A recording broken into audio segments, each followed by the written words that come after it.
Okay, we're on. Okay, little intro. We are here with Dustin Cormier. I first met Dustin on the YouTube channel, How to Rock Spirit. Dustin was doing Chinese astrology, and I thought, oh, I wanted to learn more about it, so I got on and I started to communicate with Dustin. Okay, Dustin, please tell us a little bit about yourself. Where were you born and where did you grow up? Sure.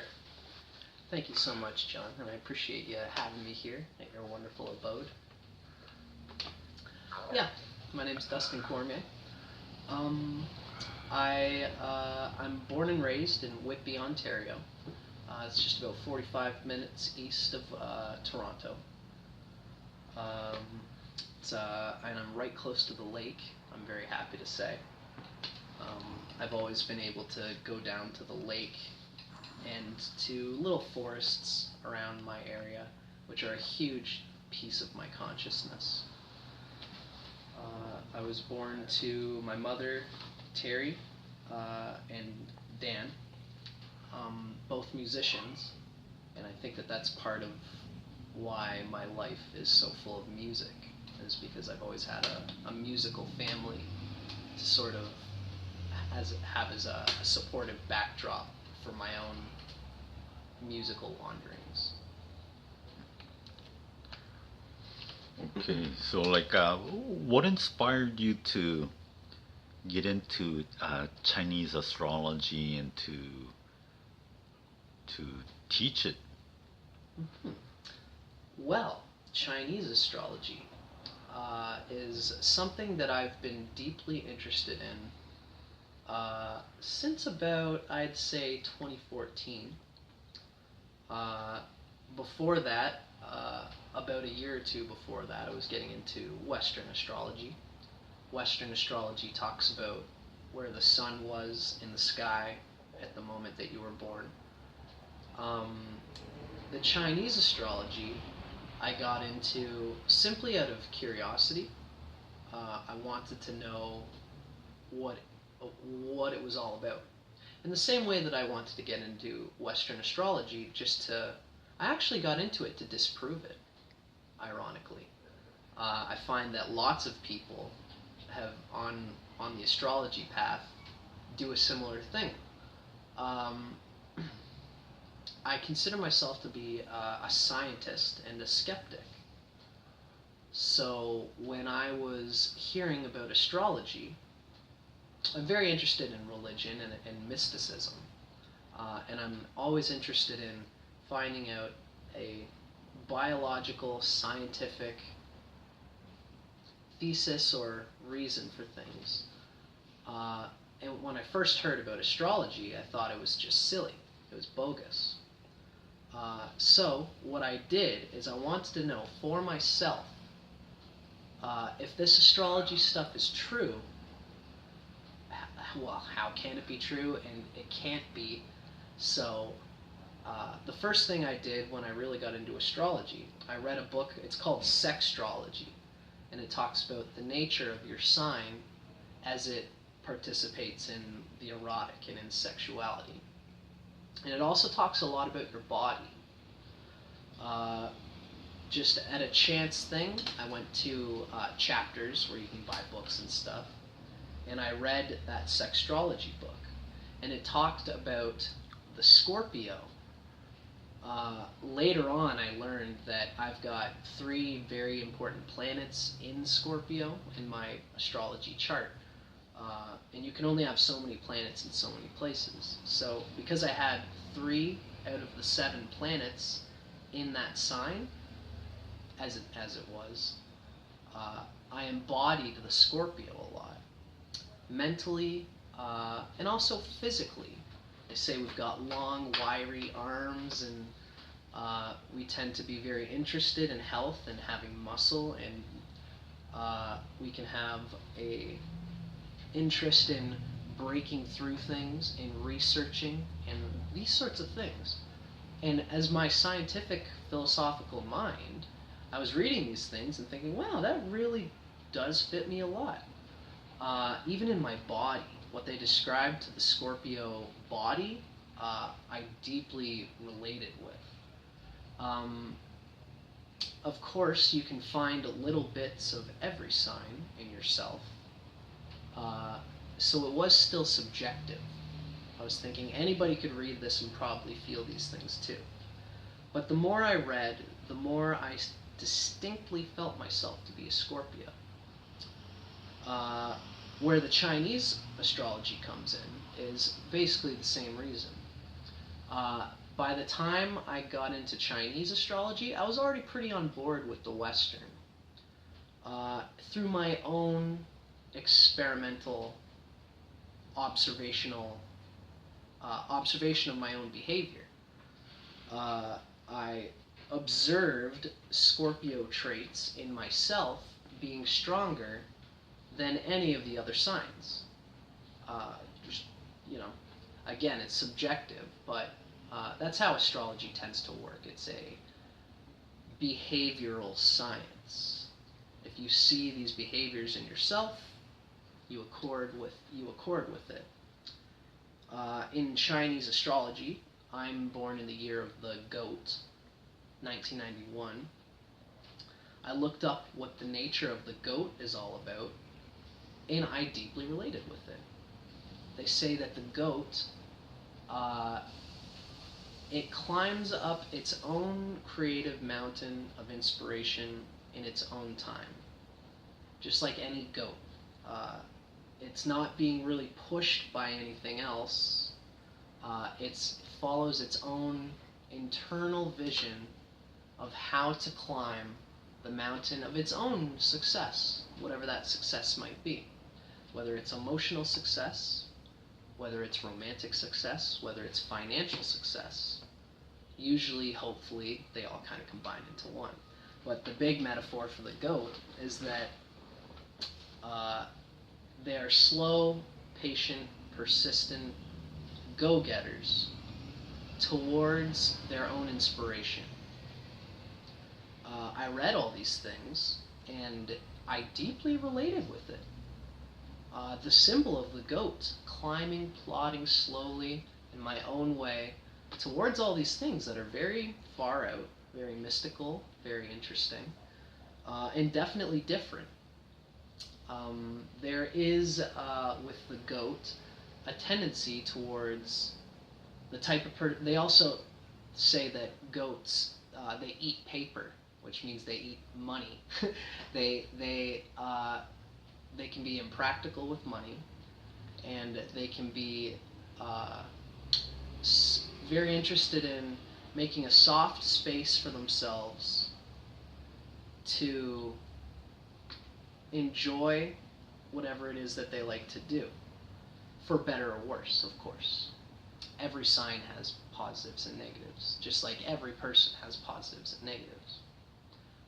By learning those traits, I found something that I have to watch in myself, of course.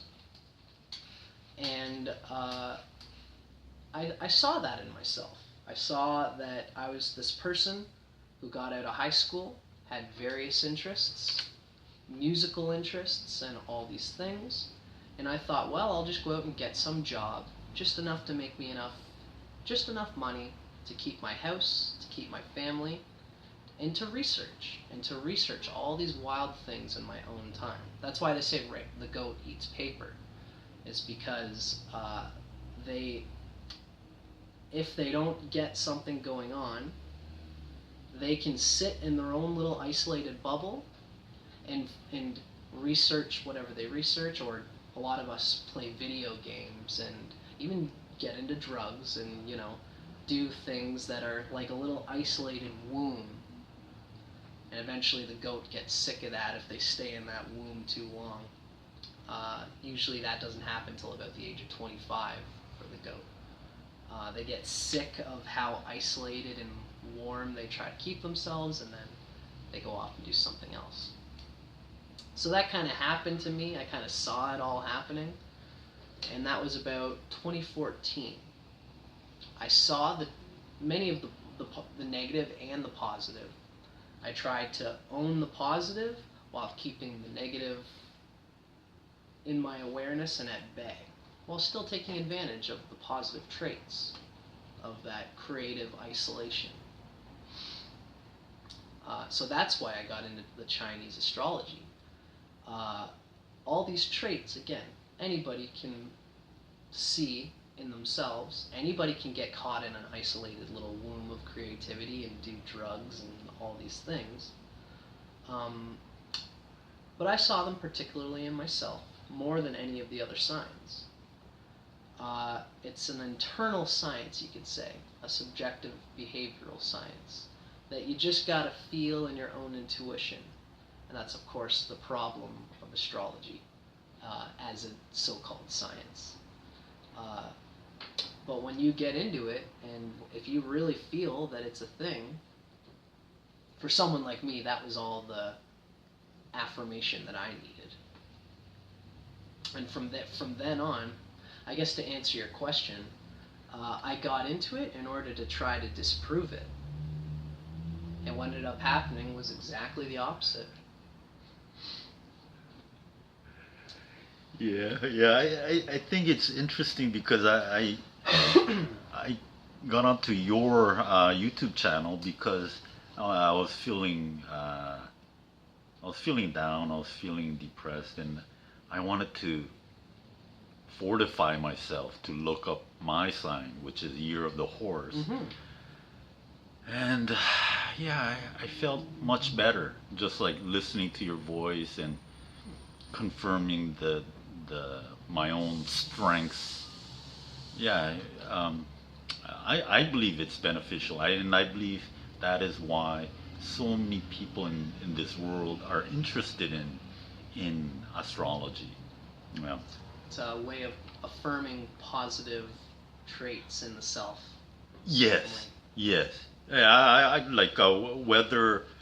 Yeah, I believe it's good for people. They need guidance to um, fortify themselves when they feel like down. Uh, if they have any weaknesses, to for someone to pinpoint it so that they can work on it in order to better improve their lives. Yeah. I think it's beneficial. Yeah. Beautiful, and for me, it's a nice thing as sort of like a podcast. If anybody wants to sit and listen to a podcast, Yes. there's many things to read about, of course. For me, it's nice to sit and hear about yourself. Yeah. It is true that it is a nice thing to do. Yeah. Of course, with anything like astrology, you always have to read the little bits about yourself, and always remember that you are an infinite star that has no form. We come through in form sometimes, like the forms of astrology, even the forms of a human, even the forms of whatever forms humans come through, labels and titles and etc. It's always nice to keep in mind that you are something that is unlabelable, that is coming through these labels and forms.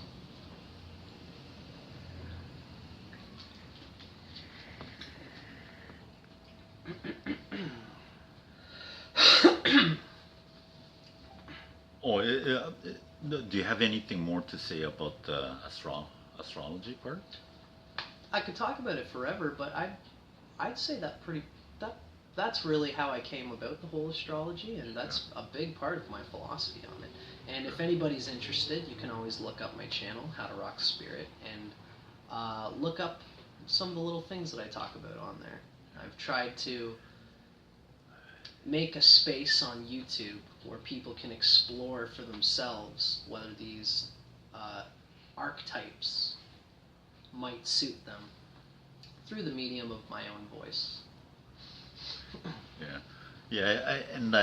Upon talking to you over the telephone, you told me that you have other YouTube channels. Like one of them is a music channel where you teach music, like a guitar, how to play the guitar, certain songs, and singing. That's correct. Yeah, the music site is called How to Rock a Campfire, and I noticed a consistency between the different YouTube channels that you have. You're very popular, and Thanks. the essential thing in each channel is that you are teaching individuals, either teaching them about astrology or teaching them how to play music. There's a consistency, and I thought, wow, Dustin is a teacher, so I thought you were interesting. Yeah, please tell us more about the music in your life, like why you decided to teach music. Sure. Yeah. Yeah, sure, John. That's a good question. Uh, well, I think that, to be fair, in big part, this whole goat thing, this whole climbing the mountain in my own slow, patient, meticulous way, that when I first got into that and read that, I deeply related with it. And so I thought to myself, when I saw this nature of this goat, I thought, I don't, especially because I'm lucky that I have a loving family. I've got a close circle of friends who are close to me. Uh, at first, I didn't really think I needed to aspire to greatness or anything right away. I didn't go to college right after high school. I felt it more important to learn a bit about what it is that I want to do before I spend all the money getting into debt, going through college, and then trying to climb the ladder quickly that way. So I always had an intuition that I could, particularly with YouTube, I loved the idea of YouTube because YouTube provided a space for me to put these things out there in my own time, my own speed, and especially by taking advantage of what I call on YouTube the cult of personality.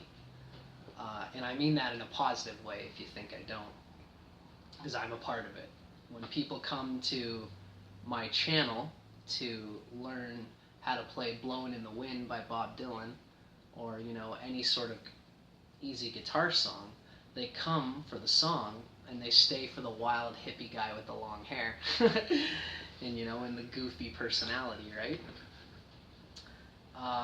So when I saw the capacity for that on YouTube, I felt that it was just perfectly right for me because there was no schedule. It wasn't like I had to, it's not like I'm teaching music to kids in an elementary school for a salary, right? Which can really grind you down in a certain way. I mean, for people who love to do that, that's part of their thing, and we gotta praise them because that's what gets us through school. I found that there was something very special about YouTube in that way. Now, I had lots of people doing the YouTube thing that I kind of knew. We're just like, let's just do something crazy on YouTube and try to get famous for this one little thing that we did. And I didn't want to be like that on YouTube. I wanted to be the goat. I wanted to be just this completely individual goat climbing up the mountain in my own way. And it didn't start off with teaching astrology. It started off with the music. It's simply, I saw YouTube for what it was, and I thought, I want to do that. And admittedly, when I first started the YouTube thing, I couldn't sing very well. I'm just only now starting to really own my voice in a way that I never have. But when I first got on there, I didn't think I was good enough to just do covers and for those covers to be amazing. So what I thought to myself was, instead of doing covers, why don't I just teach the songs? and just break them down. Uh, I'm very lucky because, well, if I was good at anything, I would be teaching it in this way.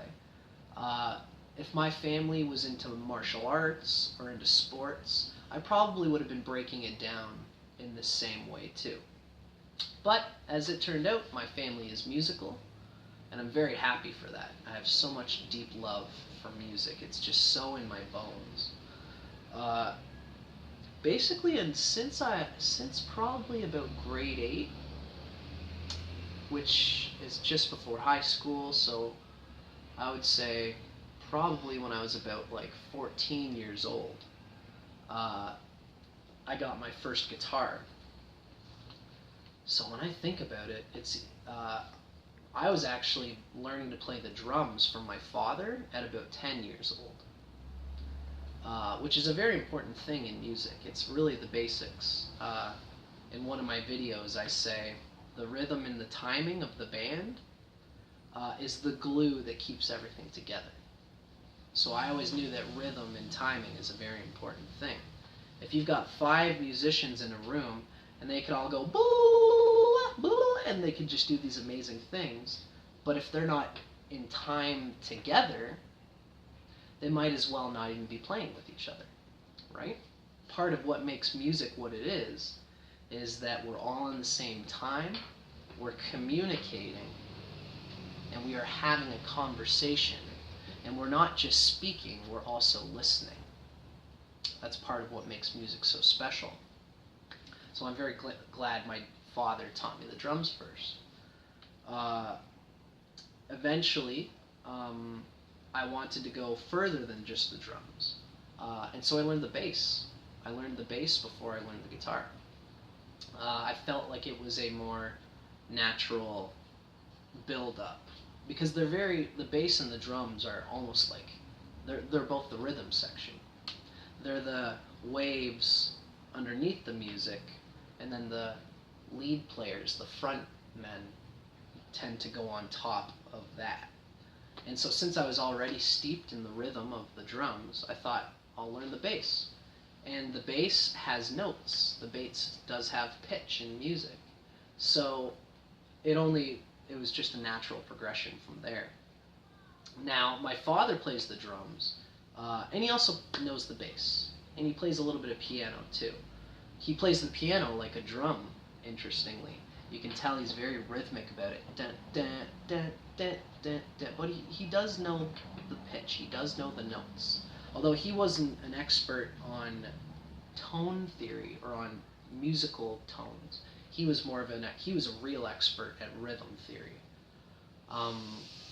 But my father, Dan, had 2 brothers who were also exceptionally musical.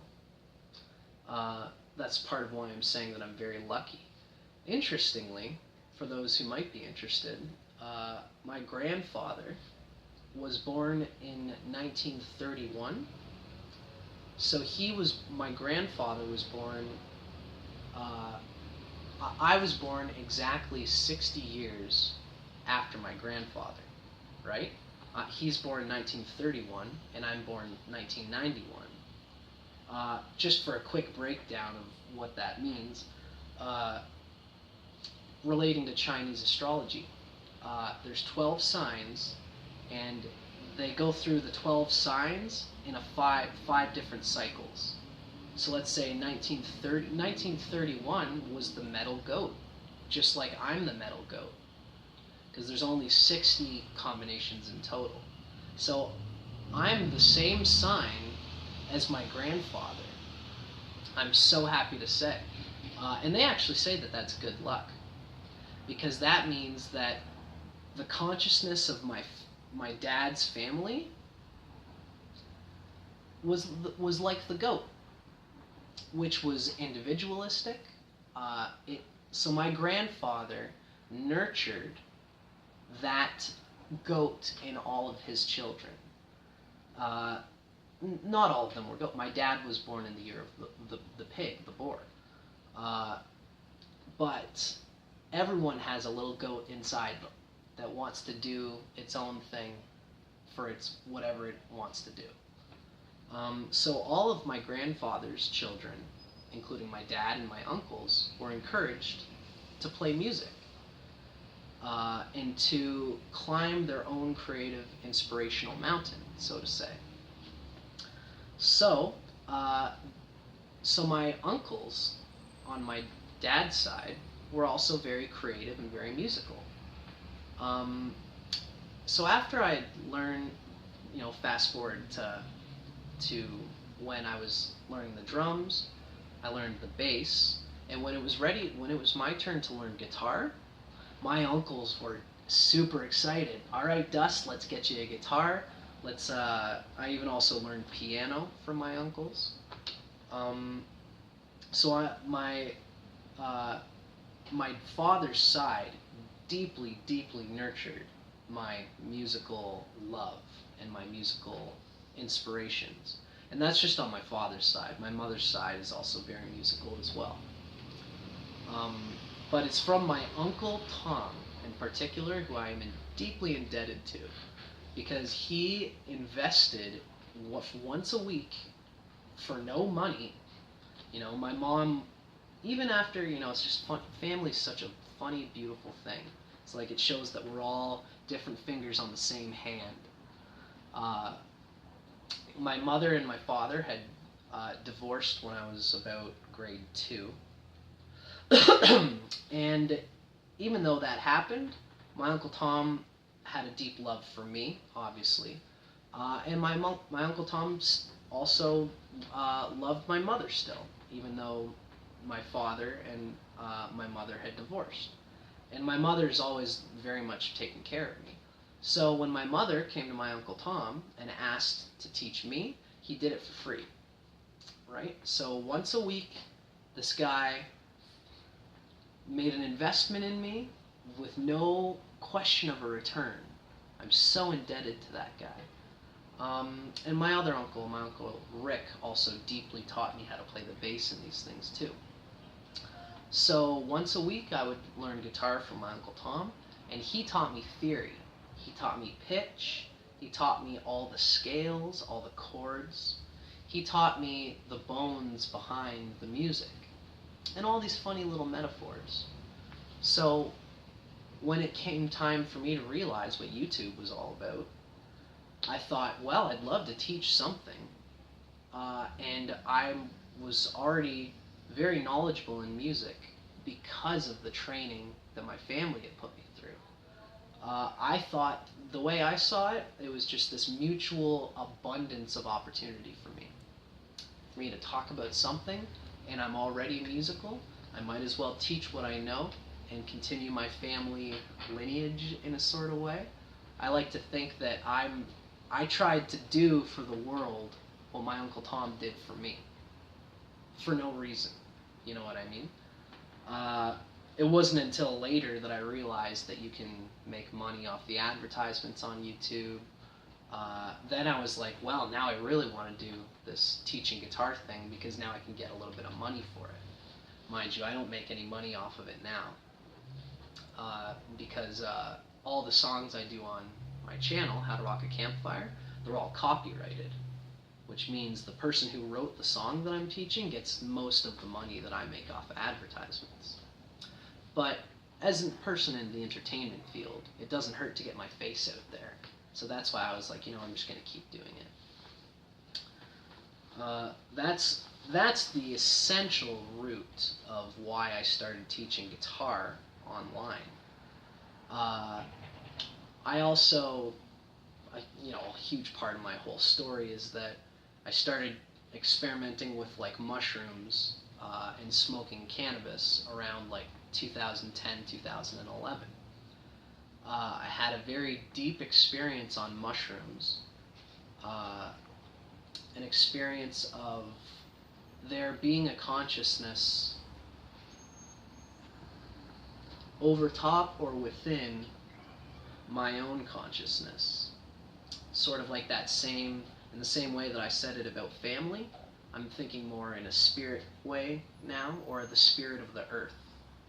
I almost felt that the earth was the hand, and all us little humans are fingers on the same hand, right? And that's when I started getting into spirituality. I read a very important Indian book in 2012 called the Bhagavad Gita. It's sort of like the Indian Bible in a way. It's a part of the Indian spirituality. What I loved about it, though, is that it doesn't. It teaches you certain wisdoms about life and about energy outside of yourself. So long story short, I got into the whole Krishna vibe. The whole Hare Krishna people and all those things. And I wanted to give back to the hand, the earth that had created me, that was providing me with life energy. I had a feeling that if I gave out love to the universe, it would come back to me. And even if it didn't, just the feeling of having a reason to joyously give was something for me that I should cultivate. There's something special that comes from that joyous giving, So that's why I sort of intuited that when I was teaching guitar, and when I do anything on YouTube or anything creative, that I should do it without necessarily a sense like I'm going to get anything back. You can take that with whatever ethical thoughts you might, But I just felt like that was, I wanted an excuse to do that. So very much the start of How to Rock a Campfire and my whole YouTube thing was as like a karma yoga, I think differently about it now, but at the time I was thinking everybody had to do something bad at some point in their past lives, or my ancestral lineage had to do something in order to keep my family alive, and I wanted to cleanse some of that karma. That's what a karma yoga is. It's a way of releasing the bad things that your ancestry had to do in order to reprogram yourself towards more positive and creatively nurturing qualities. And so I was like, well, this creative thing is an opportunity to do that, to also get better at music, because I'm involving myself in it, and to get my face out there as an entertainer and as someone who's helping people to do something that they love, which is music. All these idealistic, youthful thoughts have really carried me far now that I'm still trying to be an entertainer in the entertainment industry. I've got a band now, and I find that anyone who is interested in my band can find me on YouTube and say, oh, that's that guy that does the thing, So it all connects, just like I knew it would. I knew it'd all come back to me in some way.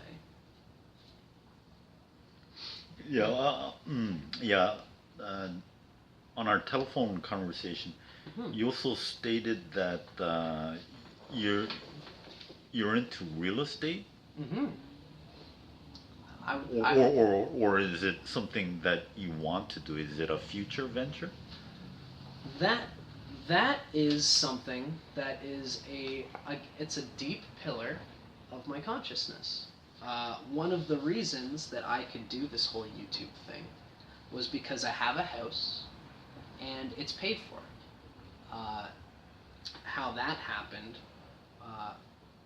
I consider myself very fortunate. The other day I was talking with somebody about it. They're a 45-year-old man. I'm a stagehand in the Toronto labor economy, so I help set up concerts and stuff. I was talking with a guy, and he lives like an hour and a half north of Toronto, and he has to commute for an hour and a half just to get down to these little jobs, these little jobs that we get in this industry. He's got 2 daughters, and he's struggling to make ends meet. And one of the reasons is because he's got a mortgage on a house, and he's hardly touched the mortgage because all of his money goes into his kids going through college and stuff, right? And just the taxes and everything that comes with the mortgage is just so heavy. It's so hard to live. The reason he lives an hour and a half north is because it's so expensive to live in Toronto. And so I didn't. This is when I first started working in Toronto. I told the fella that I've got my own place in Whitby, and he's like, "Oh, great, man, great." And he's like, "Yeah, so like what? How much is your mortgage?" And I said, "Well, I don't have a mortgage." And he was like, "What?" And he was all completely just like. He was a nice guy. He was frustrated. I could tell he was frustrated, and I just wasn't thinking of any of that, because I kind of took for granted that my house was paid for and that I didn't have to pay for a mortgage. So, to answer your question, this is where this real estate consciousness is coming from in me. Yeah, I would like to interject a little bit Yeah. to inform the public. Sure. You talked about the college debt. Many young individuals now are heavily indebted to OSAP in order to get an education. Definitely. And what people do not know is that you cannot declare bankruptcy when you get an OSAP loan. You are indebted for the rest of your life. Yep. So if you owe $30,000 or $50,000 or $200,000 with compound interest, you will owe that for the rest of your life. That's right. And in terms of real estate, the average house price in Toronto now is $1.5 million. Yeah. And what people do not understand is that if you owe that money to the bank for the house that you purchased, you do not own that house. It's the bank that owns the house until you finally pay off all that you owe. That's right. Yeah, that debt. Yeah, and I think it's important that you just pointed those things out. It's people should be aware of that. Certainly. And I was I saw that coming. I saw that whole reality, and I just did not get into any OSAP debt as soon as I got out of high school. I was very aware of that very thing, John. And what I will say is that I feel very fortunate that those people are going to pay those OSAP debts off for the rest of their lives with the compounded interest and everything. And so they went into that debt in order to get a job, a good paying job, right? Now they have 2 choices now. You can either take all the money from your job and keep investing in your job or your business, your entrepreneurial venture, whatever it is that you want to do, or you can pay your house off, or you can pay your OSAP debt off. You got these different ways of using your money. So for someone who goes to OSAP to be a doctor, and then they get the money to be a doctor, they might be 50 years old before they finally pay off their school debts. Now they can start to buy a house, or to pay off their house, right? And you have to make that choice. I think real estate. Now I got all this from my father, of course, and my father really is the one who showed me the potentials of instead of going to school for these things, my dad was flipping houses anyway. This is how it worked. Me and my father and my brother, we would buy a rundown old house. My dad he had the ball rolling, but he was paying mortgages. Let's say we would buy a house for $150,000. We would pay $90,000. My dad would have the credit for the rest, and it would have a mortgage. we would flip it, which means we pay 150. We put about $15,000 into it. Now, my dad he could do the electrical, the plumbing, and the construction work, and also the HVAC and everything. Again, huge luck on my part to have a guy like that who could do all those things. Usually, if you have a team of carpenters, they might put a wall in, and then the plumber comes along and says, okay, well, we got to knock down that wall to put in a pipe, right? So then the plumber goes to cut a hole or do whatever, and then the plumber doesn't realize that he's messing with the electrical guy. So then the electrical guy comes in and says, now I've got to go around this guy's work.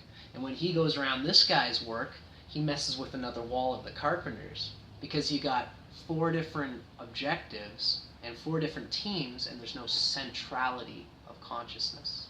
So because my father knew all 4 of them, he could say, well, we can't do this because of this, and we can't do this because of this, and he would make them all work perfectly.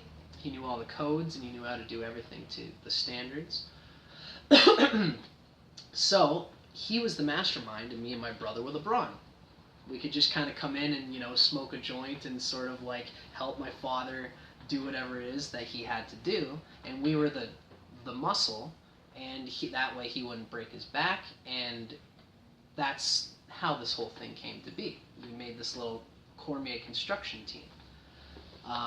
We would put $15,000 into the renovations of say again, $150,000 house, put in $15,000, and then when we sold it, because of the way we prettied it up, it was a dump when we bought it. That's the idea. We would buy a dump lot, but my dad knew how to have an eye for a foundation and for a place that could be made into something much bigger. We would sell that house for, say, $200,000 because of the effort and the work. And that would be, like $40,000 made in like 3 months, right? Just bang, one big chunk like that. We did that probably 6, 7, or 8 times in between 2009 and about 2011. The ball got bigger and bigger and bigger until we bought this pretty big house lot. We got really good with one house. I think we paid like $180,000 for it. We put, again, about $20,000 into the renovations, and then we sold it for $300,000. So that took about like 4 or 5, 6 months to finally go all the way through. But at the end of it, it was a $100,000 paycheck. Bang, just like that, right? So after lots of this, essentially what happened is that I kind of wanted to get out of that business, even though it was making us so much money. I knew that it wasn't my goat thing, I hadn't gotten into the astrology yet by this point, but I knew that it wasn't quite what I really wanted to do. So my dad sensed that too. We all sensed it. So my dad set us up with our townhouse that we're in now. We paid $150,000 for it. We put $15,000 into it, and then we got renters. Renters is the big awesome part, because you're making what's called residual income. We would have like 3 renters in the house that we were living in. They would pay, say, $600 a month. That would pay off the mortgage, plus a little bit extra. And that little bit extra got bigger and bigger all the time because we were slowly paying off the mortgage, right? What I love to say about residual income. I've got income coming in while I'm sleeping on my pillow. There's something very, very special about that, right? So while a lot of my friends were compounding their debt, I was uncompounding my debt with this residual income thing. Eventually, because of the renters and everything, my brother and I, we got just regular jobs at like a warehouse job. I got a warehouse job in grocery distribution as soon as we were done with the flipping houses. Because my renters were paying for my groceries, I had nothing but straight cash flow coming from the warehouse job, and I do love to work. I would work for a little while. I was working just 40 hours a week or whatever, and eventually we paid off the mortgage on the house. So that was about 2012 that we completely paid off the mortgage. And I should like to say that I have all these opportunities in YouTube and all these things, but the truth is that a large part of the stress-free consciousness that I have, it's not just from meditating, it's not just from reading spiritual philosophical books, it's from comforts in the material world. Or should I say, financial security in the material world. There are plenty of people who get into this new age consciousness. They go and do the OSAP thing and they get like $50,000 in debt, and then they say, well, maybe I'll meditate and these issues will go away. You know, I'm big on meditation, and it's true, it does help. It's deeply important. But too many of these new age people think that the material world is something to be, you don't want to be attached to it, which means you don't want to